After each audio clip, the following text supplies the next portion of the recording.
lesson, we'll be learning how to determine the length of a line segment. If you look over here, you can see that we have a line segment. It's a little bit difficult to determine its length since it's diagonal.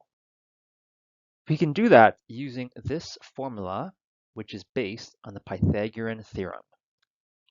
All you need is the coordinates of 2 points which we are already given. One of them is 1 and 2, and the other one is 5 and 5. I'm going to call this point 1, which means its coordinates are x1, y1, and I'm going to be calling this point 2, which means its coordinates are x2, y2. We will begin by subbing in our coordinates. x2 happens to be the number 5, so we're going to place it over here.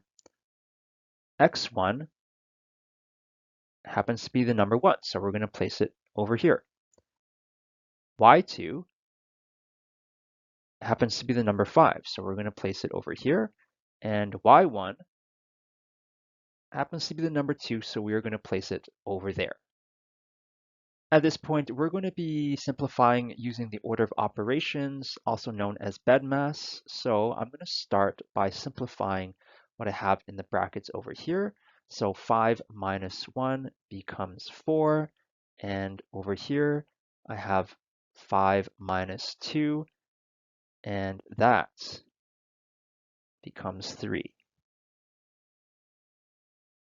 Next, I'm going to be using the exponents. So here we have 4 to the power of 2, and 4 to the power of 2 is 4 times 4, which becomes 16. And over here we have 3 to the power of 2, which is the same thing as 3 times 3, and that becomes 9.